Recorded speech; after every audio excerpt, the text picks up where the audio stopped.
Hi, I'm Mike. And I'm Joe. And you're listening to How Many Fingers Am I Holding Up? The podcast. And this week, we're reviewing Blade Runner 2049. More like Blade Runner 24/7. It's a really long movie.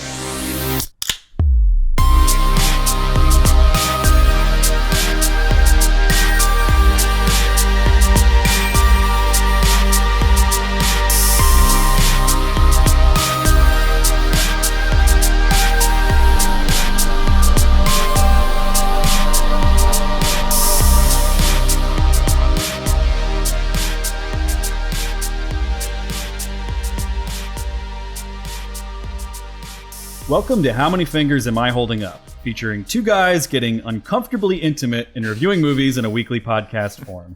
And that came to us from former guest Hayden Samak via our Facebook Live session. Live episodes. Make sure you guys tune in for those every 3 weeks. We just did one today, or the Saturday previous to when this comes out. Mm-hmm. I can't do the math of when our next one's going to come out, but it's about 3 weeks. We'll hopefully let you guys know in advance. It's a good way to get your synonyms direct to us live right before we're about to record. And ask us some questions, talk about movies, and hopefully, if we remember, do a contest next time. So definitely tune in for that next time. Yeah, we do want to get around to eventually giving out like prizes, koozies. We said we were going to do it this week. Past two times, so we haven't done it. And we didn't do it. But to delay no further, betwixt us, did I say it right? Let us delay no further. Whatever. Mike always has this little thing that he says. But joining us this week, it's been a long time in the works, Will Schaeffer. Hey, what's up? Is that the last name, Schaeffer, right? Yeah, you got it right. All Yeah, not cool, Shaver man. like all the telephone marketers call me. Shaver? Will is Shaver there? Oh, yeah, that's my last name. Thank you.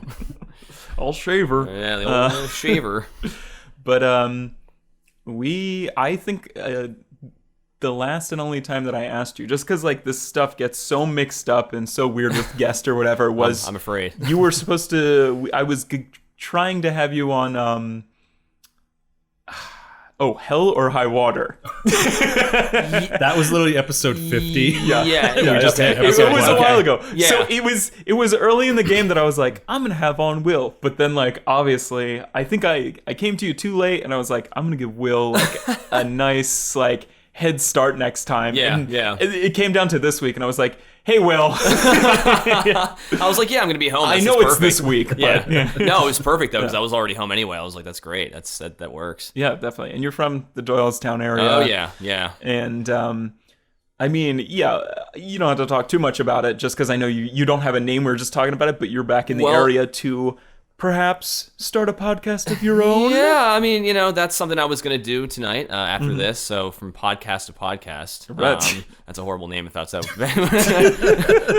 copyright, I guess. For any weirdo that wants to use that. So I'm back in there for that right now. So there's like no name yet, but sure I'll figure it out. Hit me. That's dope. And it's like, I mean, you don't have to tell us the premise or anything yet, but it's in the vein of music. Right, yeah. Okay. I think it's going to just be like freeform talking about stuff and then, maybe some interviews here and there. That's probably like the basics of it. Very cool. Yeah. And and also I know you have a very extensive, if anybody really wants to listen to a lot of Will's background, I definitely recommend. You were on O Word at some point. Yes. A while ago. Yeah. And you, but you have quite the extensive music thing going on if you want to tell us about that. Sure. So, I've done a couple different bands, but most recently I'm in a band called Pray to Keep. And before that I was in a band called Cadet and like a bunch of other random like hardcore bands and stuff. A band called Rock Bottom. And then, so it's just been, I'm not going to go like a whole list here. Oh, no, yeah. Because I'm going to go like back to high school and the names are going to get weirder and weirder. It's going to get like almost ridiculous. Yeah. But Pray to Keep, we were just talking about this before we turned on the mics, but you guys were just featured in AP magazine. Yeah, the 12 band lists that they have every month. I mean, it was awesome. It was really cool to see that. I mean, I've been, like kind of picking up AP here and there for, like years now. Oh, definitely. Yeah. And it was really cool to kind of see that. I guess there was, and I just mentioned to you earlier too. It's like right after that, I was like, oh, this is really great. We're in this magazine. And next thing you know, we played this like horrible show. And it was just to the point where I was like, this is embarrassing. I don't know why we're like, people, like, if anyone had seen that magazine, they'd be like, are you fucking kidding me? Like they were on some list of what? Like, list to watch out and avoid, man. yeah, like, the 12 worst sets that any band has ever played live ever. It was embarrassing. But regardless, that happens from time to time. I mean, right. It shouldn't. But it does. It's from time, I mean, amps. I've seen it happen many times. I'm just thinking now that you brought that up, I'd seen a show that we played a while ago where the guy's like amp blew out, and I think he was borrowing someone else's amp, and then he just kind of like freaked out and like smashed his guitar a little bit, like not on purpose, like he was just so frustrated that he ended up fucking his guitar more, and then he literally just like sat down next to the amp and was like, yeah, I don't care. Like people were like trying to give him amps and stuff to be like, dude, like we can give you some equipment, like so you can finish your set. And he was like, no, fuck it. I know that feeling. You just want to go and hide in a corner when that happens, and that was like what it was like. Is there's just like there's lights on you, and there's like, and the amount of people were there were not a lot either, so that makes it even worse. There's like not a lot of people at the show, and the venue, like I said before too, earlier when I was talking about it, was already we'd had like a problem there before, so it was just like this cursed thing that kept happening to us, and I mean but it's awkward when there's like maybe I don't know like handful of people there, and it's just like, oh my god, they're all just staring at you. There's silence. There's just frustration. It's the worst when the crowd is small enough that like people are just shouting jokes at you while it's happening. And I was trying to tell better jokes. If you're just quiet. Yeah, and it's like everything's easier, I guess, that way. But then it's just like you want to break the silence, and then even when you do, you think, oh, cool, maybe that'll make it like easier. But no one just says anything. They just go, oh, that's funny. Oh, great. Oh, yeah, he's clearly embarrassed right now. Oh boy, Yeah. And where can we find Pray to Keep? Spotify, iTunes, Tidal, Bandcamp too. So it's all over on that. It's like a 5-song EP that we came out with. We recorded with Fred Mascherino from Taking Back Sunday. Okay, nice. And he had like a home studio. We worked with him on it, and like it was a lot of fun, and he's like on the track. And just like screaming it's really weird hearing it, just like he's like losing his voice on it. And yeah, so it was like a really cool experience with getting the whole recording done with him, and super cool dude, and I had like 1,000 Taking Back Sunday jokes to make with him too, just like puns on their song titles and stuff. I'm sure he loves that. Yeah, it was never heard that one before. Yeah. He was like, all right, great. No, these puns are amazing. That's all. That's amazing. Thank you. I was like, I'm sorry, dude. I'm so sorry we did this. So that was fun though. That's awesome. Definitely check them out. Yeah, and I'm sure you can go like them on Facebook. Yeah, too, right. Facebook. Yeah, I mean, social media stuff's pretty much covered. Right. Thank you. Yeah, I'm so bad. I'm just like, we're on some interwebs. Believe me, we forget to plug our own podcast on our own podcast website. Yeah. Please, you can fax me at this number if you're interested in our band, if you'd like. Oh boy. Let's drink some beer. All right. This beer that Joe brought for us. Well, I'm gonna have my Propel over here, so don't mind me. He's gonna propel us through this review. We're drinking Blue Trail Lemon Blueberry Shandy from Lancaster Brewing Company, an ale with natural flavor. I kind of thought this would sound like they're just squeezing lemon and blueberry juice into the beer. I kind of thought this was just gonna be like a blueberry beer, which I was interested in, and then I tasted it earlier, and I was like, it's like more of a shandy thing. There's also, we support Barkin' for Parkinson's Trail Hikes 16, bringing awareness to people. I'm sorry, that's a great cause, but that name, god damn it. It looks like they're like walking. Barkin' for Parkinson's. They're walking dogs, or I guess the dogs are dragging people with Parkinson's. What cynical asshole created that? I've been barking for Parkinson's. It sounds like you want Parkinson's. Like it sounds like they're trying to get the dogs to participate. Like, oh my god! The dogs are donating to Parkinson's research. Oh Jesus! The lemon flower, the lemon flavor is like so overpowering that it's almost like a sour beer. Oh. See, I don't drink anymore, but I used to drink that when I did one of the first beers I ever had like a bar was that Sea Dog, the blueberry. Oh, okay, yeah. That's good. I like that. That's what I thought this was gonna be. Yeah, and when you said like it's like a full blueberry, I was like, that reminded me of that. It was like the first thing I had at a bar, which was like weird to choose as the first drink I had at a bar. The lemon kind of works with the blueberry. Like they're almost it kind of creates its own unique new flavor. But just the part of the lemon, it just like I'm puckering every time I like. Yeah, take I'm a not. break, so it really I'm is not really super sour. crazy about the whole shandy addition to the blueberry beer, but so it goes. I'm glad you don't socially poison yourself anymore. You also don't. Do you not drink or you don't drink meat anymore either, right? He stopped blending his meat into meat smoothies, as we all should. I'm trying to kick it mad myself cow as scare well. that I had to calm down with the blending of meat and the raw, the Soylent Green style way. I would just grind it into my smoothies. I love waking up and just making like a fucking ground beef smoothie. Oh my god! Oh my god! I'm gonna throw up. just the blood on the bottom's my favorite. I just pay you for this microphone. I'm trying to throw up all over it.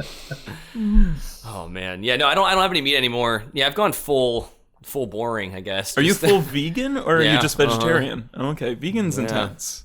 Oh, also that reminds me of being vegan. So this Friday at Mom's in Doylestown doing that cover set, that Okay. Smith's cover set. Okay. I'm just gonna be as Morrissey. So that's Oh, gonna be- when is that? Friday night.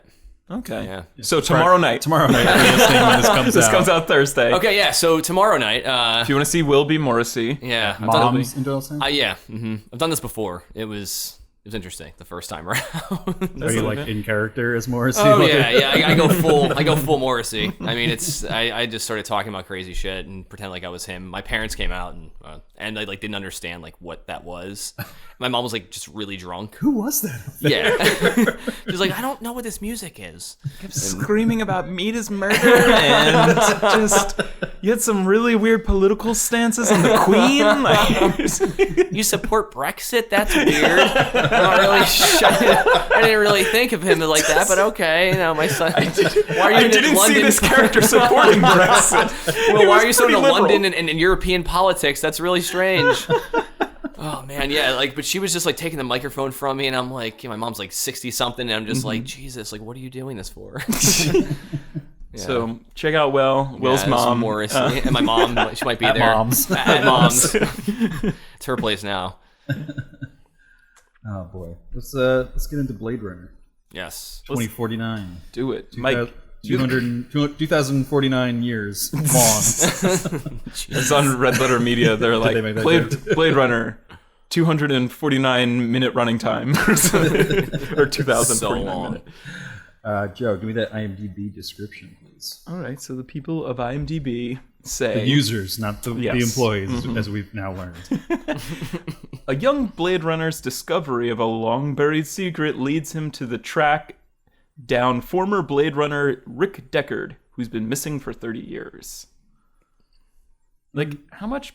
I'll get into it later. But how much better would this movie have been, or how much better would that reveal have been if, like, Harrison Ford wasn't in any of the advertising. He wasn't on every single poster. Yeah. He wasn't in every single trailer. Like, you know, like... Because he's only in like the third act of the movie. Yeah. Yeah, it's very... it's... And with how long you wait, I mean, we'll obviously get into The that. third act, which is 2 hours into the movie. Oh my god, I know. In the third hour of the movie, he shows up. So long. All right, so tell us about Blade Runner. Blade Mike. Runner 2049 has been in development in various forms since 1999, with Ridley Scott kind of hopping in and out of the driver's seat in that. At one point, they were talking about doing, or at least just not Blade Runner 24, but a sequel to Blade Runner. They were talking about doing like a web series Oh, sequel Oh man. to it. Like, thank God that got like Yeah. shelved at some point. And then at some point, I was actually just listening on the way here to the director's cut where Rian Johnson was interviewing Denis Villeneuve. However we say that name, as we butcher it. Denis Villeneuve? Yeah. I don't know. Dennis Villeneuve. And he was saying that I guess Ridley Scott had wanted and was attached to this and wanted to direct it, and then it got too busy with doing The Martian and Alien Covenant, and that's how far back they were really in production to do this. So he ended up approaching Dennis to direct this, and I guess Dennis took like almost 2 months to say yes, because he was like, if I do this, like, and if I do it wrong, I could like ruin my career. Yeah, that's It was really scary. good because Rian Johnson was like, I have no idea what that's like, as he's directing the new Star Wars. But yeah, so it's directed by Denis Villeneuve. Dennis, who has also directed Incendies, Prisoners, Enemy, Sicario, and last year's Arrival, which we reviewed. So check out that review for our thoughts on that. Mm-hmm. And it was written by Hampton Fancher, which I love that name, and Michael Green. Hey y'all, Hampton Fancher here. You got a couple swirlies in high school. But he was the writer for one of the writers for the original Blade Runner, and also wrote The Mighty Quinn and The Minus Man. Blockbusters. This was just He's been on fire since the original Blade Runner. It's been nonstop hits. I think Denzel Washington's in Mighty Quinn, and then Yeah, I've heard of that. in Minus Man, but I had not heard of either until doing these notes. And then I just like this little tidbit that on Wikipedia they're saying that Fancher's rewriting process was too slow. This is during the original Blade Runner. His rewriting process was too slow for the production crew, which nicknamed him Happen Faster. Oh my god! Old Happen Faster. Jesus. And then his life was the subject of Escapes, a documentary directed by Michael Amarita and executive produced by Wes Anderson. I forget where that came out on, but I've been seeing trailers for that for a long time. His life was the subject? Yeah, because it was something where like he was a flamenco dancer for a while, and then he's only done like these 3 scripts over like a couple of decades, and he's just been involved in a bunch of other crazy stuff apparently. Wow. I have to watch that documentary to get more information. Well, if Wes Anderson had anything to do with it, it's probably all pastels and The Wild Life of Hampton Fancher.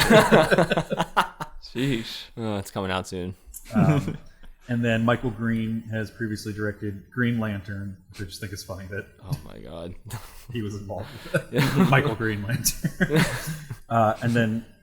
Wrote Green Lantern. And then Logan, he was a co-writer on, and Alien Covenant, he was responsible for the story, which I guess is why Ridley Scott's from everything and brought him on for this. Okay. And then he also wrote the upcoming Murder on the Orient Express, which I don't know when that's coming out. I feel like we've been hearing little tidbits now and then. Yeah, I feel like they're waiting for us to like Johnny Depp again before they release that movie, which might not happen. Remember, he didn't beat his girlfriend. It's okay. It never He happened. threw her down the stairs, but it's alright. Oh my god, yeah, he's a wino that beat his girlfriend.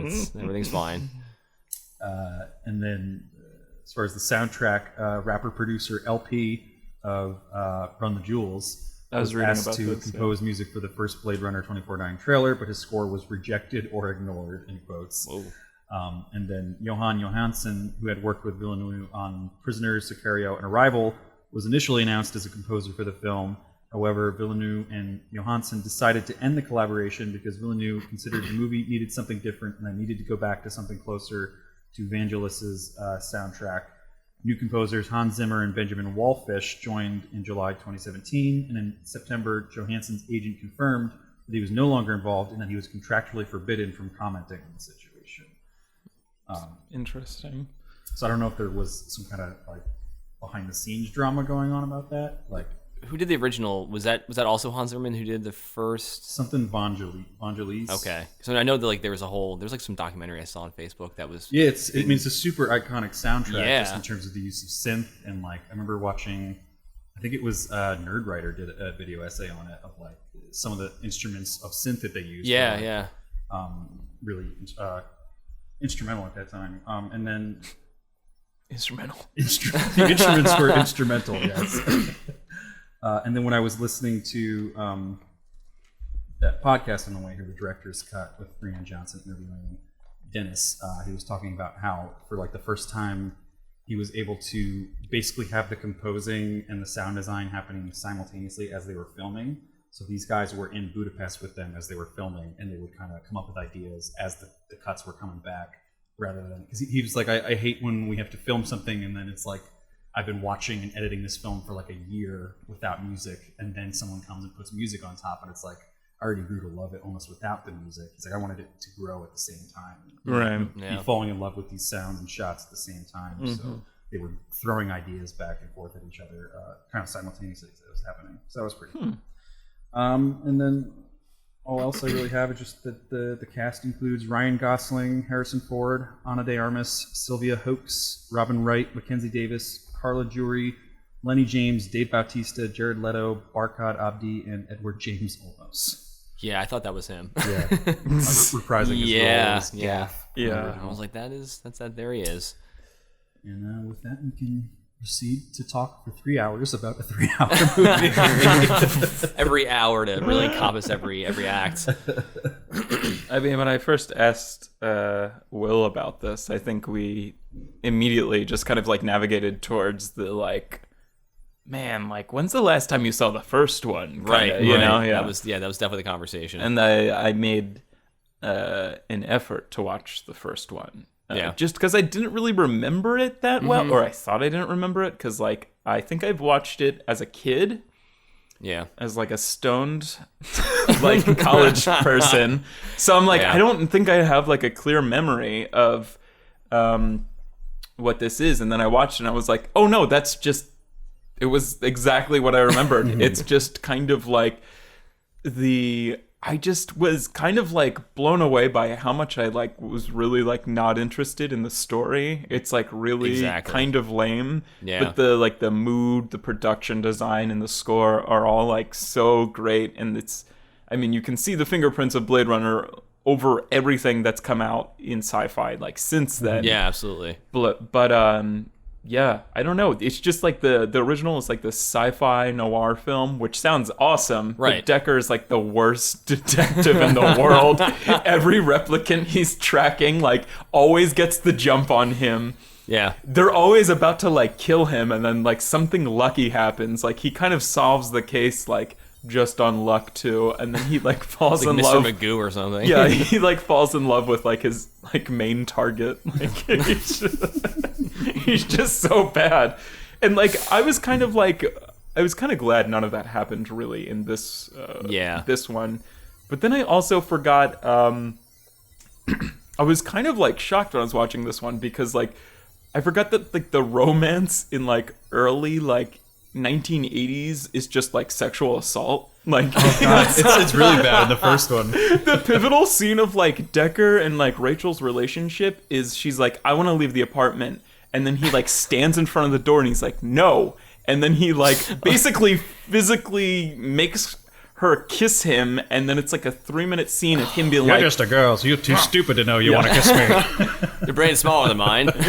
He just forcibly kisses her for like several minutes. I feel like that's Harrison Ford's MO though, you know, like which is bad. I'm not saying this is a good thing. I'm just saying because like even Star Wars, it was always like with Princess Leia. It's just like, I didn't even think about that. Just even this attitude. I mean, everyone thinks it's like, oh, he's so cool saying like when she says like I love you, he's like, oh, I know. And like, but that's not even the issue. Just like when he kisses her and he's just like putting his arm like in front of her, like, you know, just like don't get in front of me, you know, just like all that shit. So it reminded me of Rocky. I think the same exact thing happens in Rocky, where she's like, I want to leave, and he's like, no. And I was like, I could knock your lights out. Yeah.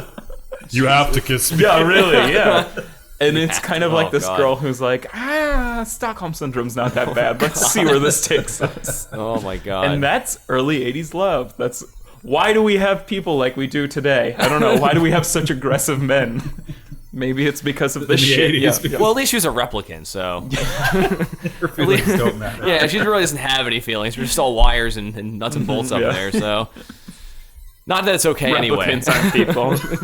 They're definitely not like a metaphor for like African Americans. And then she's a woman too, so she's definitely not a person. Years from now, when we actually have like replicants, it's going to be like looking back on this podcast, like, yo, remember in 2017 when you were against replicants and their rights? Oh, god damn it! When we're a famous podcast, in 2049, when we're a famous podcast, we're going to be ruined by this episode where we talked bad about replicant rights. A replicant comes on and is like, yeah, you know what I just listened to? That review of Blade Runner 2049. That was pretty fucked up, man. Yeah, you were all talking about how they're not really people, they don't have rights. It's messed up, man. How they deserve to be sexually assaulted. Hey, man! They are self-aware. They know what's going on. Oh, man. Well, either way, that's messed up. So, but the first Blade Runner is pretty fucking slow, too. Yes. Which is why I was not really surprised how slow and long this is. Yeah. But the first one has the forgiveness of being like, it's in the 80s. Pacing is, the further back you go in film, pacing is just slower. Like, we didn't really train our minds to like pick up on this like snappy cutting and editing and dialogue. I also kind of like how ambiguous it is. Like, this one is very story. The first Blade Runner for me is just, it's about a feeling of like this uncomfortable sci-fi mood and ambiance, and it doesn't even really for me pose like questions that make me think. It just kind of puts me in an atmosphere. makes me and you get like entranced pensive in like that world, like I think, and just like how technically advanced it was. I mean, it's pretty cool to like look at that movie and like on a technical level and just like look how amazing some of the like I guess scenery was for that time period. I mean, that would blow anyone's mind. I mean, it's crazy to look back on that and like I guess that's what set the mood. You're right, for like most like sci-fi. Like after that, right? Yeah. The premise is just Harrison Ford is a Blade Runner, somebody who retires replicants, and there's 4 replicants you need to take out, and that's like literally the entire premise. And then there's this whole other thing which I've never really understood why it's a big deal of like, is Harrison Ford a replicant or not? Kind of, and it's like in this like more final cut, like Ridley Scott's thing actually becomes like, you know, he puts like that unicorn dream scene in there, which is like, yes, he's a replicant. It's very fucking ham-fisted kind of. And I mean, there's a bunch of like people who love this movie are like, if you see like the orange glow in Harrison Ford's eyes near the end, that's like, that happens to all the replicants. And I'm just like, I don't like, it doesn't make like a whole lot of sense in the movie, like for him to be a replicant. Yeah, in my it wasn't opinion. like a big twist. It wasn't. Yeah, I think a lot of people wanted that to be a big twist to kind of bolster like and all also, the like other important shit that was happening makes it in that like movie. Because I was reading up on it too. Because I remember watching the first one and being like, well, yeah, obviously he's a replicant. But then I was looking up in this, and people are kind of unsure about whether he actually is. This movie, because this new movie, if you think makes about no claims about what No, he is not or at all. Yeah. If you think about the first one, like he had been a detective, like they have to bring him out of retirement by the time the first one starts. So he had been working as a Blade Runner previously and built a career to be one of the best Blade Runners. But the robots that he's hunting at that time only last for like 3 years. So he would have had to be a previous model, which presumably wouldn't last as long as 3 years before that. Oh, I thought he was a newer model. Well, how would he be newer than the one he's hunting? Unless he had only worked for like 1 year Because to be like a Blade Runner? Because like memories, like none of his thoughts are his own, really. You know, like that's so just they're kind of like the implanting them? girl. Yeah, Yeah, I think maybe. he was. I don't exactly know. I don't know. I thought they were like Nexus 6, and he was like Nexus 6P. Android joke. oh man, And in the new movie, Nexus like 95. the new movie, Ryan Gosling's like a Pixel 1 or something. Jesus. Google Pixel 1. I don't understand these Android jokes. More of a Mac guy myself, I guess. But yeah, I don't know. I know Ridley Scott fully believes that because in interviews he's been like, oh yeah, because when they were talking about making this, he's like, well yeah, because Harrison Ford's a replicant and he would only live for like 3 years at most, so I don't know how a sequel would work. Oh, because he would be dead by then. Yeah. But I mean, he's also not the writer. He was just I think the there was director of just that film. I don't know. I think the When neglected generation that point. that he was hunting down had like a 4-year expiration date or something. I don't know. It's just like the Rachel or whatever also did not have that same. I don't know. Or she was like a newer model. I mean, as we They learned were transplanting them. Or... in this one or whatever. I don't know. It's all. It's super interesting. I mean, this is the original Blade Runner is one of the most interesting things. Like, just like if you look at all the different cuts, and like I think it was able to have such a crazy like mood, production, design, and score because Hollywood was on strike, and Ridley Scott was just like paying everyone to continue just building upon this movie for like a year. So it got like an extra year of production, which is like why it looked great, like way better than Supposedly anything it was like else. a miserable production. Really? to make. Okay, yeah, I believe that too. And I guess at the time, like Harrison Ford wasn't totally into it back then. I guess just because of how miserable it was, and I feel like a lot of his films, he's like that though. He seems so just like. well, in interviews about most of his films. In this like, one, because that's what Dennis was talking about, was that, or Rianne was asking him, like, I know that Harrison wasn't totally crazy about being in the first one. yeah. And Dennis was like, well, with that one, Ridley was really fighting with the producers because it was so different for the time it was coming out. Whereas with this one, he was like, the producers were like my friends and people I know, and they had my back and they were protecting me. So I was never having to fight them. And then he said that Harrison Ford was like the most energetic, like happy person on set making this movie. And he was like totally into like, I want to do this. I want to do it right. Like, let's make like a really cool movie. He said like the one scene where they're kind of fighting in like the water. So I guess they're in like a tank to shoot that. He said they were like shooting at like 5 a.m. and Harrison Ford was the one who was like, "Come on, guys, like let's get like excited, like get the shot done." It's probably an impersonation of him for a second. I was kind of laughing at that scene because that's the one I laughed at the most. He kind of looks like this helpless like senior citizen. Yes. Like, help! No, he didn't. Like, He wasn't. He wasn't so getting. goofy. He wasn't like struggling whatsoever. He was just like letting it happen. He was just like, like every I'm in 5 trouble. Don't forget about me over here. Yeah, I mean, like you back here, would Brian. imagine if the water's rising, you'd be like, Jesus Christ! Like, why wouldn't you do something about it? But it just didn't make any sense with that scene. I guess it just and the fight scene during that time was just absolutely insane. Most of the fight scenes were in this movie. I liked it. I was like kind of on and off about like that fight scene. I was like, yeah, like, oh, this is interesting. I've never seen this happen. The one with Batiste in the beginning was ridiculous. Right, yeah, we see a lot of that in the trailer, and I also do like they do a lot of world building in this and this world looks like super lived in, as opposed to like even the original. Like, it's cool that like, instead of like, the opening shot of like the other Blade Runner where we see like this sci-fi landscape and flames kind of like going up, it's kind of like Ryan Gosling's like in like a fucking desert with like a guy who's like in a dusty house that's like gross and stuff, and they're beating the shit out of each other in that.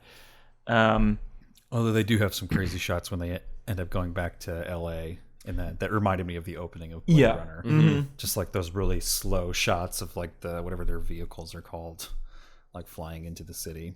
My God, though, I could have done. I mean, we're talking about the runtime. I could have done some major editing to this fucking movie. Yeah, every time Ryan Gosling walks somewhere, just like jump cut or something, or tell him to walk, like literally just Ryan, pick up the pace a little bit, because he would just be like walking as slow as possible. When he goes into we get it. You're being cautious. We only need a couple seconds of this. Yeah. When he goes into like that casino to find Harrison Ford, God, I was just that was like painstaking. Fucking just find him already. This is like I have the atmosphere down. Like, right? Like it's someone lives here. It's old. It's been like uninhabited for a while. Right. Or like I guess it's inhabited, but it's been inhabited for a while, and it's just kind of like clearly it's old materials that are just kind of like hanging around in this place at this point.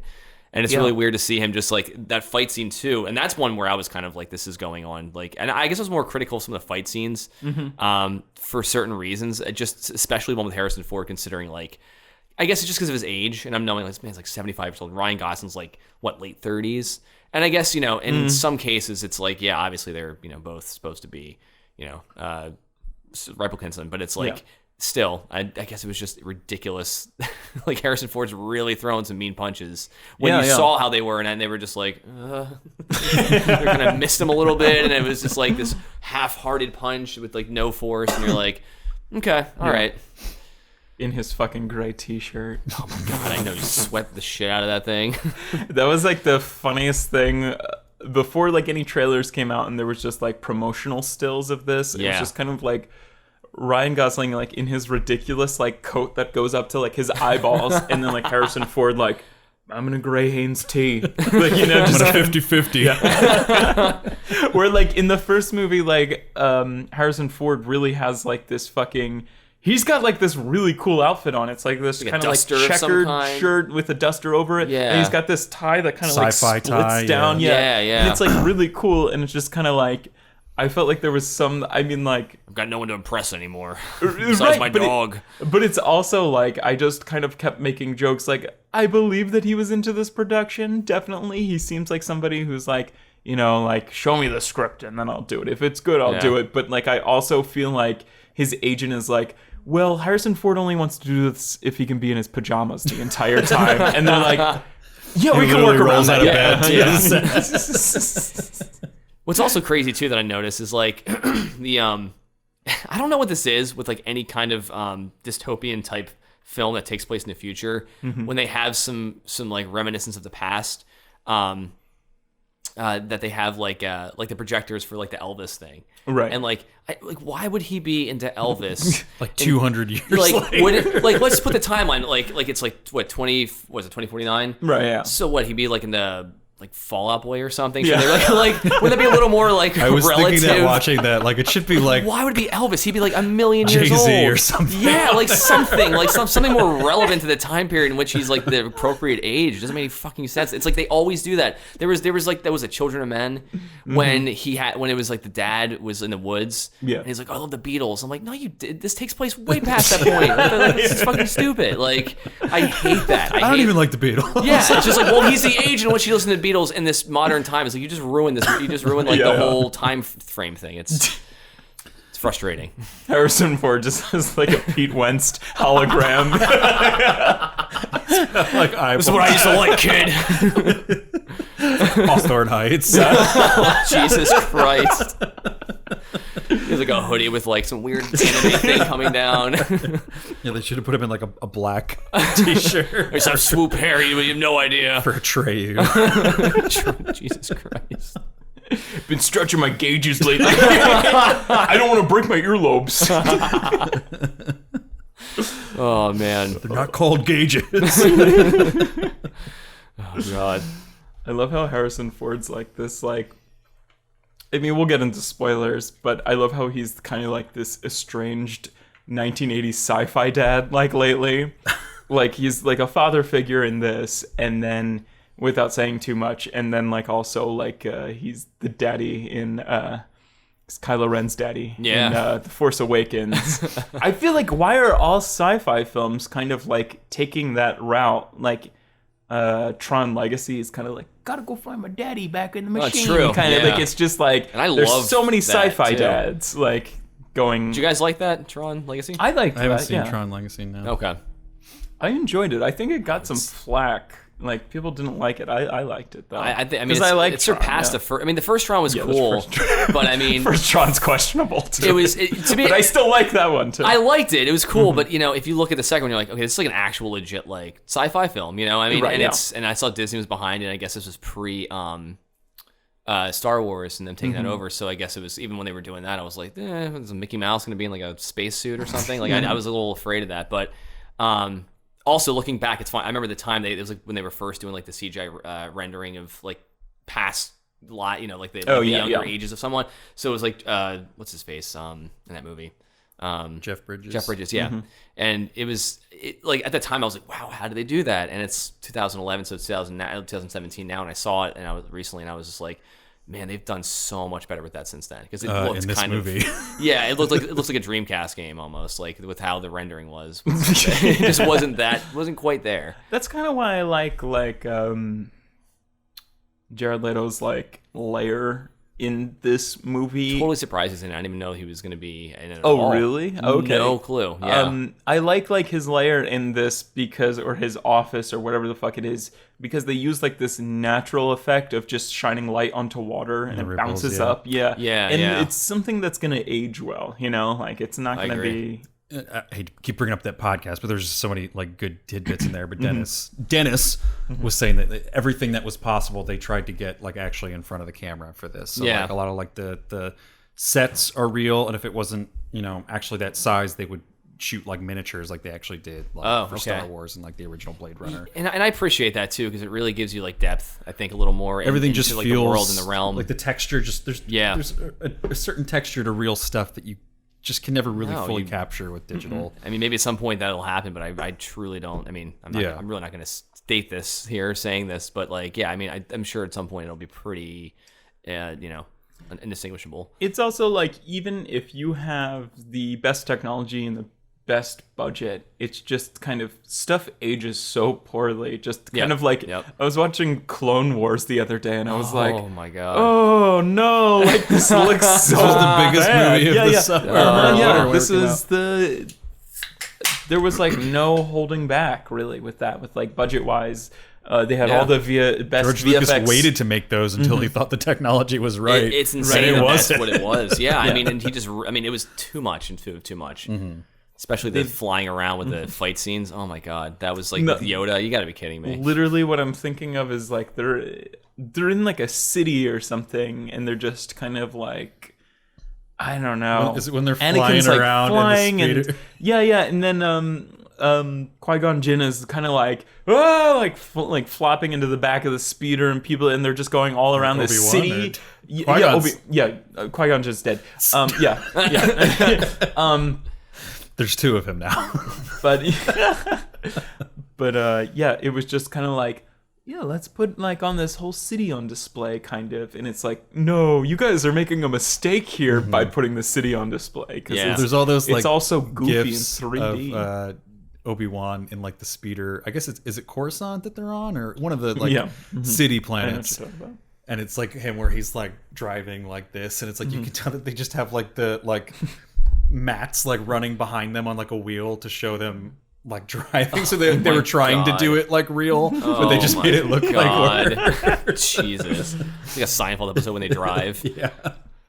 That's awful. Ugh. Yeah, I mean, obviously, enough to be said about that, of course, with how much George Lucas destroyed those films. I mean, it's really unwatchable. I mean, I think the only thing that he at least did a decent job was the tail end of the third one, kind of tying it in. And I'm talking post, like, no, maybe even the Darth Vader, the no thing was just too much. No.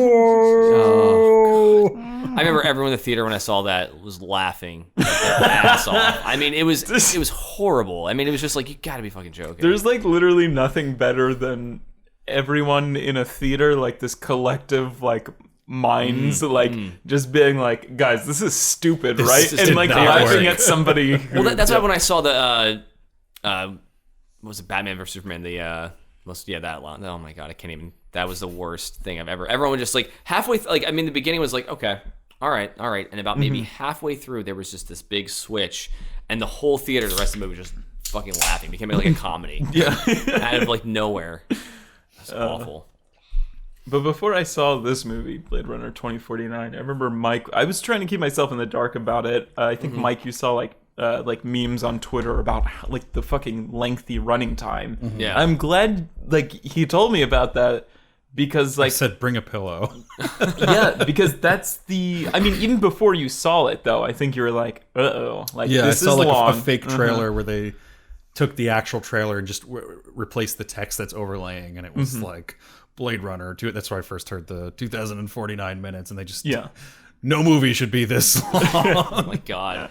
Well, I found that out going into it too. I didn't even know ahead of time. I knew it was gonna be like a longer movie, but I just was walking in, I saw the running time, and I'm like, oh my god. See, if I didn't see the running time, I would have thought this movie was fucking dragging. Yeah. But I knew. It feels. The problem is that it feels long. Like we're in an era of like long movies being made, especially for these big budget action movies, because they're trying to get so much of the universe in there. But it's the pacing that's the problem here. The movie is slow, and part of that I forgive. I wish they would have just kept the pacing slow in the beginning to ease us into it, pay homage to the way that the first Blade Runner was made. But the pacing is just so bad in this movie. I love so much about this movie, but I can't forgive the way that this movie is paced, because there's so many times where it's like slow mystery detective stuff. 30 seconds of action here that are really cool, pump up the intensity, and then we're gonna go back into the slow stuff. And there's like parts that like I really just can't find any justification for. And I don't know why they couldn't switch, the order of things around. Like there's the one part where like, not to get like too deep into the plot, but where they things really start to ramp up, and the one lieutenant is like, "I can't protect you now. You're on your own," essentially. Yeah. Right. Ryan Gosling leaves that place, and you're like, "Oh God!" Like people are gonna be hunting him down. Right. And then he goes and has like a digital threesome. And it's like, I know. I was like, what an inopportune time to start like experimenting. Yeah, I mean, right after really, they're done, like when he's like making coffee and shit in the kitchen, he's like, "It's not safe for us. We have to go." Like maybe tell her that before you guys start having sex. Now that I've got a nut off, we might die. Well, I was thinking, not with his head there. So that's, like that would be like, because that scene got so intense for me when she's like, "I can't protect you now." Like it just in your heart raises the intensity, and you're like, okay, now we're gonna get the Blade Runner that everyone's been talking about. Right. It's this like incredible, intense, amazing experience. And then it just kind of keeps going through these like dips and valleys and hills and shit. And it's like it should have, when you raise the intensity like that, you got to stick with it. Put your foot on the pedal and take this shit to the top, and then we'll rest after it's done. Like, we don't need these little sex scenes or like the really long like finding Harrison Ford scene. Yeah, real editing oversights with some of that stuff. Yeah, and just like placement of the actual like story on like the storyboard process and the screenwriting process. I mean, if there's any testament to how long this movie is, it's the fact that they felt that they needed to put in like voiceover clips over the course of the movie to remind us what like characters said like 1 or 2 hours ago, kind of. It was just I was like, you're really like hand feeding it to us at this point. Did they do that in the original Blade Runner though? I couldn't tell if that was just him. No, that's not. That seems like an 80s thing to do, to be like, let's play back this clip so the original really remember what we're talking about. The original theater release had a Harrison Ford narration to open and close it. Oh, yes, I remember hearing about that. And that was to cover up kind of the whole. I remember reading about where I can't remember if it was Ridley telling Harrison to do this or Harrison doing this on his own, but Harrison thought one of them thought the idea was so stupid. I think they both did. He did it intentionally botched the performance of the voiceover so that it wouldn't be included. I think it was Harrison being like, "This is fucking dumb," so he just did the worst performance ever, so that they would be like, "Well, clearly we can't use this," and then there was no narration because it was the studio's idea to do that. Because I think Ridley Scott wanted it to be this ambiguous ending, kind of. Yeah. But yeah, that was like almost painful for me to watch, like in this movie. Like that was like maybe one of my besides the length, that was like my biggest complaint. The sex scene or? No.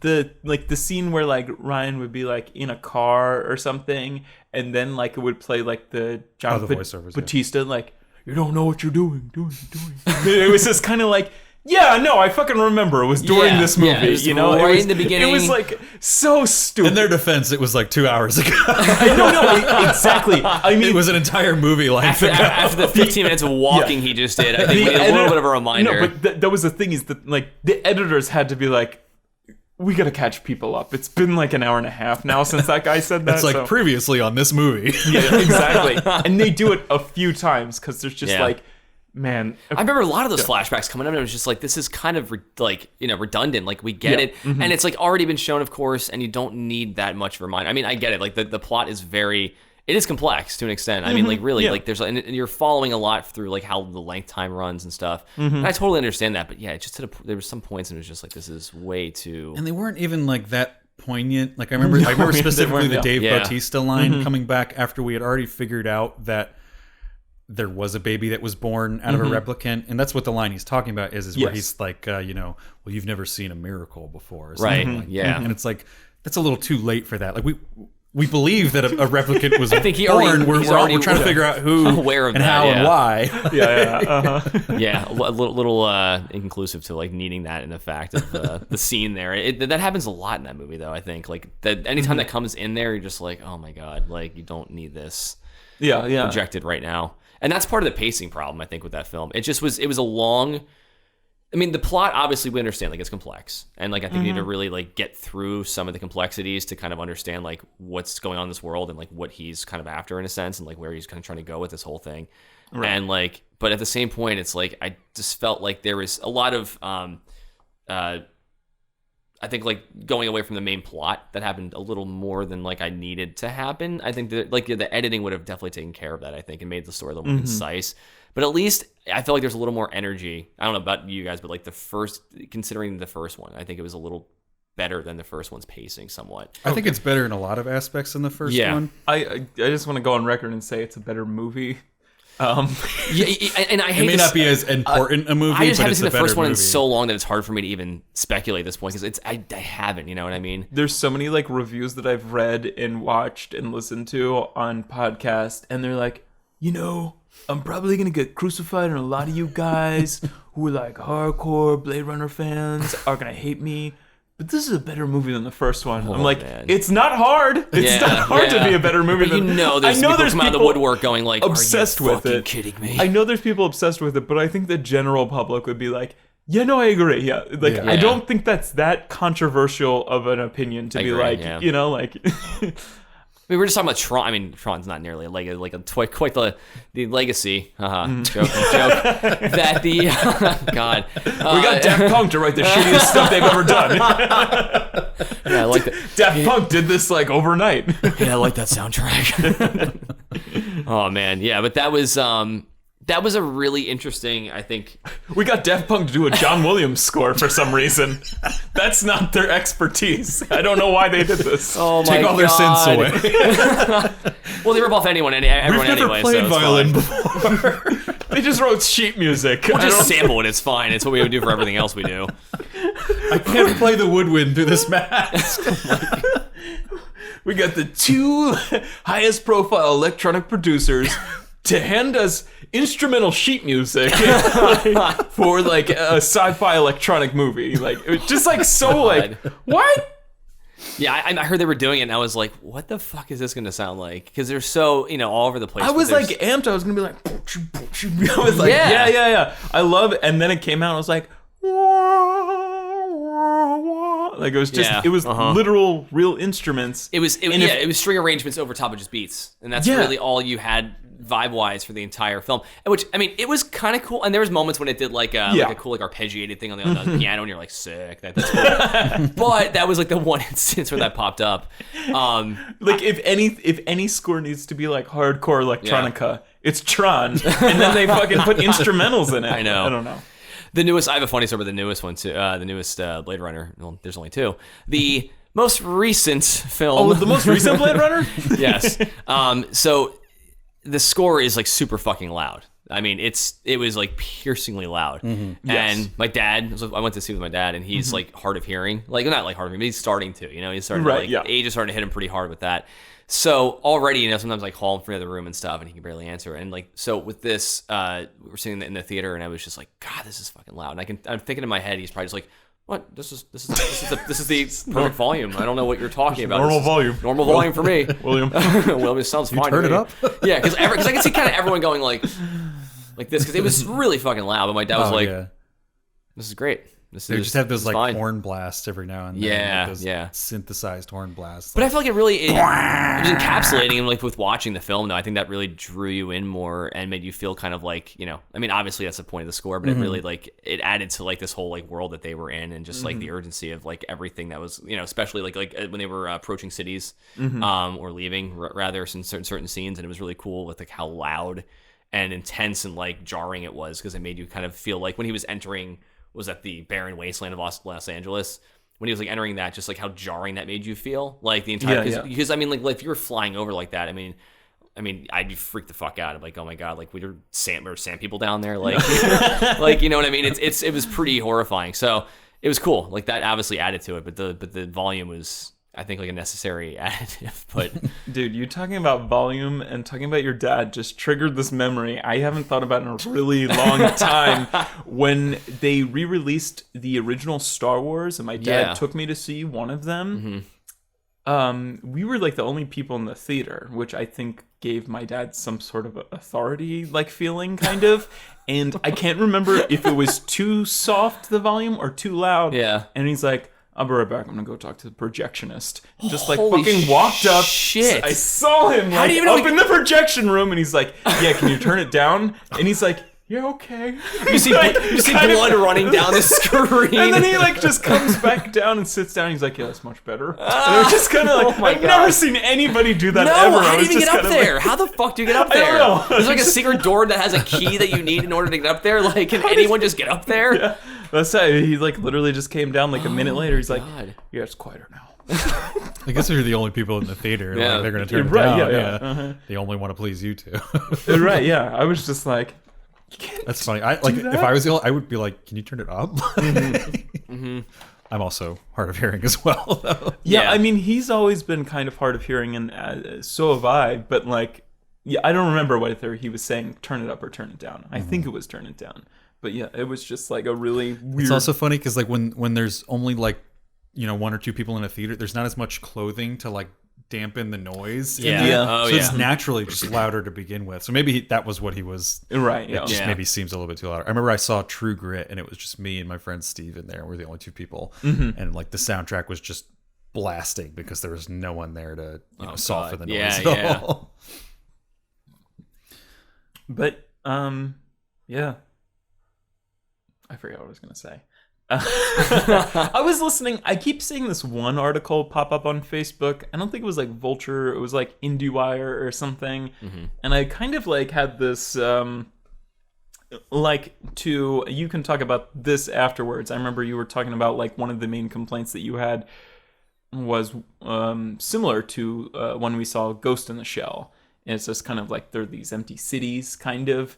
But also, like, this article was kind of like, what the fuck? Like, yet another film kind of that's like cyberpunk influenced, but with like no Asian, representatives really within it. Yeah. And I kind of thought the same thing when I saw it, but then like, if you look into the sci-fi history of cyberpunk, it's actually about this like paranoia like decades ago that Asian culture was going to take over everywhere, kind of just because Asia was such a superpower, like an imposing superpower, like kind of on America like a little while ago.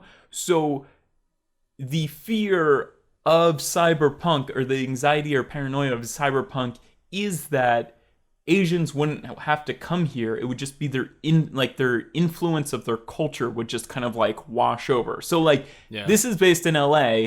If it was true cyberpunk, it would just kind of we'd all be like dressed in like Asian kind of shit, and we'd all be like white people. Even though I thought it was kind of shameful that the Ridley Scott, who doesn't give a shit about like Asian people or Asian culture or whatever, like his had like way more Asian characters. Well, that's in it. the problem I do have, is that the first Blade Runner goes out of their way to be like, it's this multicultural city. It's this melting pot of the universe now. I do remember that a lot. And like he goes to like the market and is like ordering food from like street vendors that he can't understand because they're speaking languages he doesn't know. And that was kind of a great way to like immerse yourself in the experience. Oh, definitely. And then here we have some interactions with some street people, but they're all speaking English. They have Barkhad Adby, however you say him, the guy from who's got a fucking phenomenal agent. He's in two of like the best. Thank God, because he's in Good Time and he's in this movie. He's in like thank the God two they best finally movies I've figured seen out this like year. what type of roles to get for him, because he is great and he's fine in this. But yeah, this isn't the top two movies I've seen this year.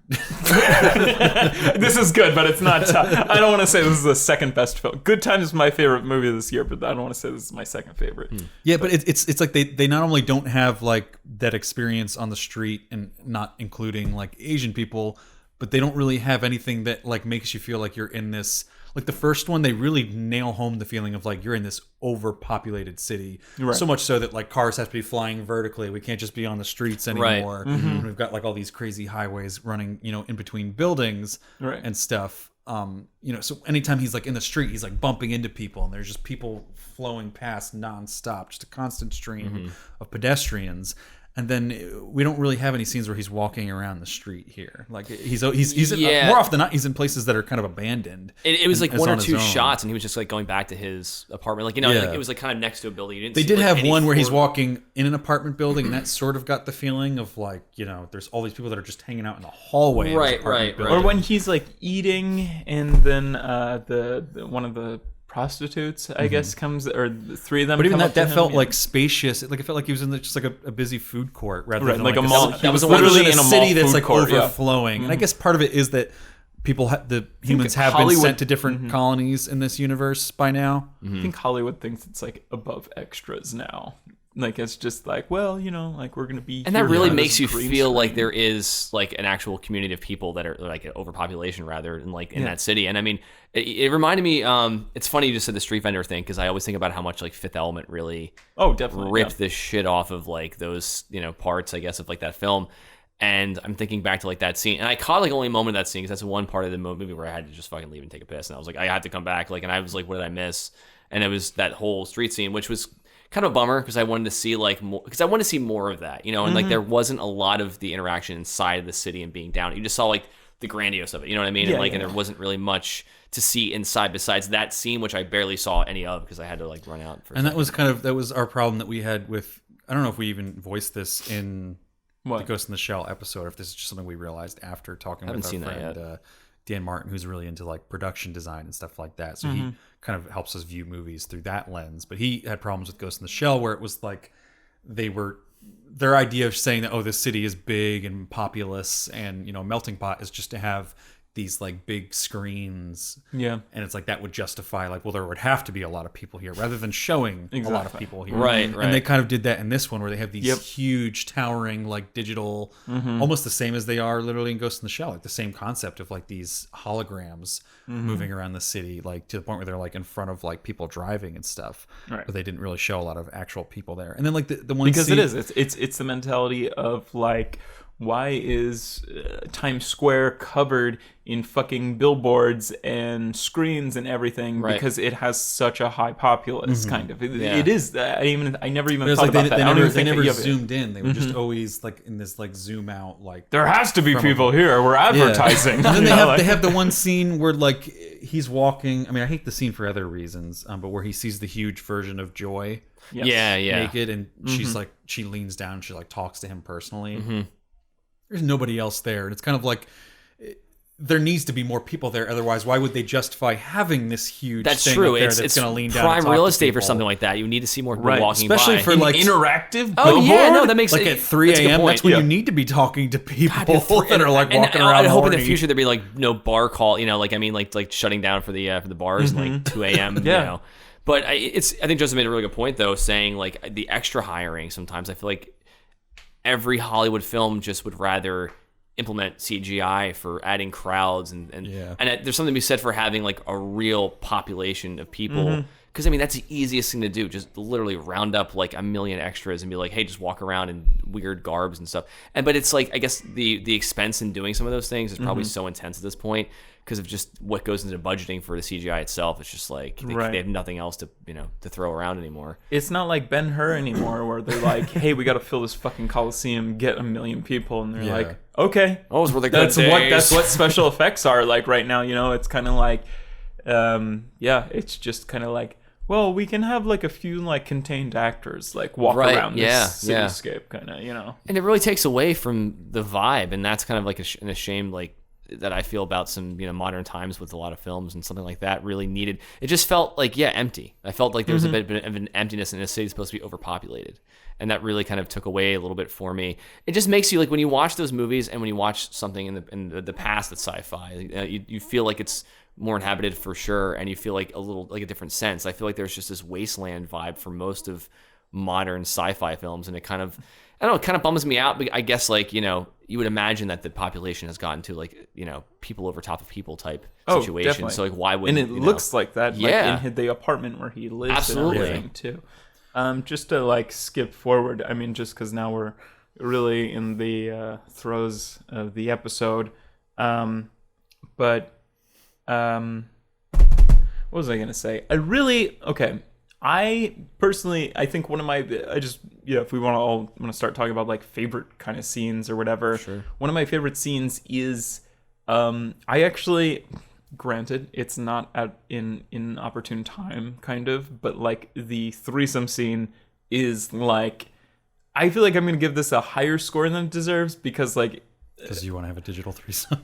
yes, and it like every once in a while, for lack of a better term, really got my sci-fi dick hard. Like it was just kind of like it was just kind of like every once in a while, every now and again, I'd be like, never seen this before, never fucking like. Even though the threesome scene is my favorite by far, even though I was kind of like, this kind of already happened in Her.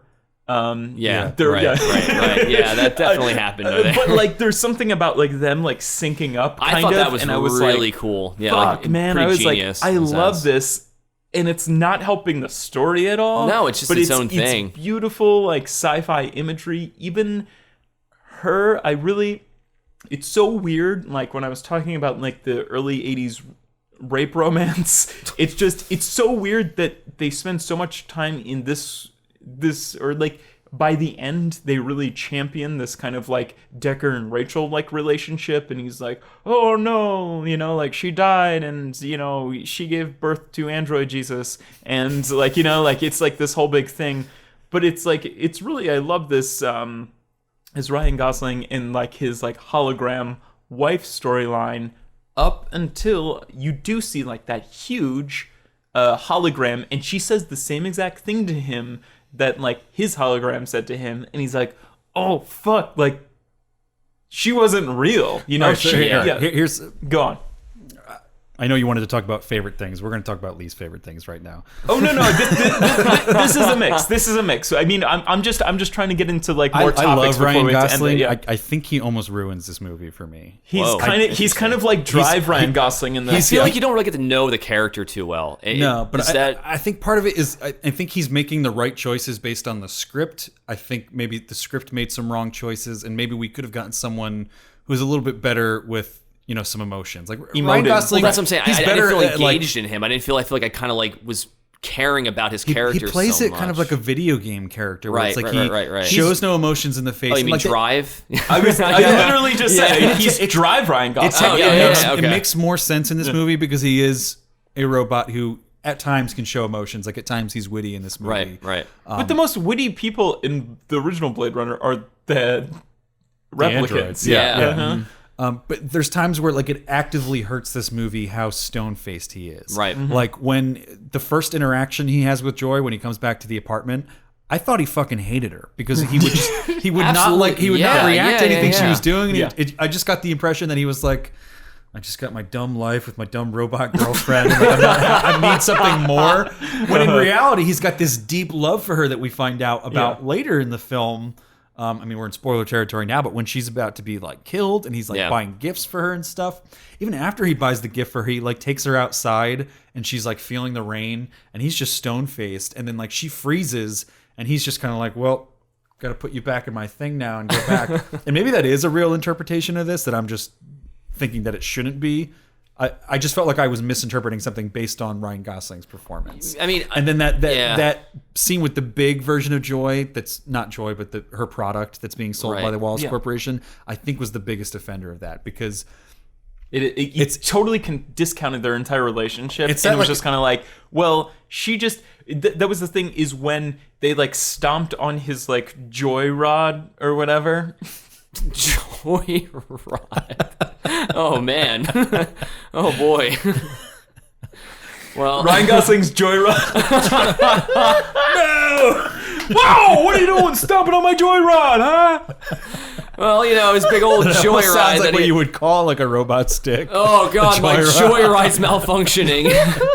Would you like me to gyrate with my joy rod? Oh yes. Oh yes. Oh yes. I'm a male pleasure projection. I totally get what you're saying though, and I feel like there's a part of him that, I mean, I almost looked at it like this, like I mean, you've ever looked at like those nuclear families, like with like the 1950s dad that comes home and is kind of just this emotionalist person that kind of, and his wife's supposed to like overjoyous and stuff. Mm-hmm. I kind of looked at it like that, maybe that's just like, this world's kind of come like full circle almost, and there's like an emotionless interaction. Not that to say that that's what was going on, but just back in the 50s, for instance, but like just that kind of very like Fallout-esque. Exactly, and that's kind of where I got that vibe from it. So, but I do agree, like I don't think, even if that was intentional, I feel like his acting was, you know, made us kind of suffer through this character a little bit just because of how like little there was to kind of go off of with like his, like I said, I didn't feel attached to it. I didn't feel like I really got exactly what he was to an extent. I mean, obviously I know what he was in like theory, but like I'm just saying, like I didn't really get. I didn't know what drove him at all. I didn't know what he was actually interested in. Yeah. So then in that Joy scene where she like leans down, she says the same thing that Joy did because he's so emotionless and because there's not actually words going on. I felt like either the direction needed to go in a different direction there, or the screenplay needed to have some kind of clue there, because clearly his performance was not capable of telling us what is he feeling in that moment. Mm-hmm. He looks at I forget what he looks at in his hand, but he's looking down at something. Mm-hmm. Might even be just blaster or something. I think it's something else. Or it's the unicorn, I guess. Not the unicorn, the horse, the wooden horse thing. Yes. Yeah. I don't know what he's thinking when he there's so many possibilities for what he could be thinking. Like he could be thinking like you're saying, like, oh, you know, she didn't mean anything. She's just, you know, here's the same version of that. But it's like that could have happened a million times before in this city. You know, she's a product that he knew he bought.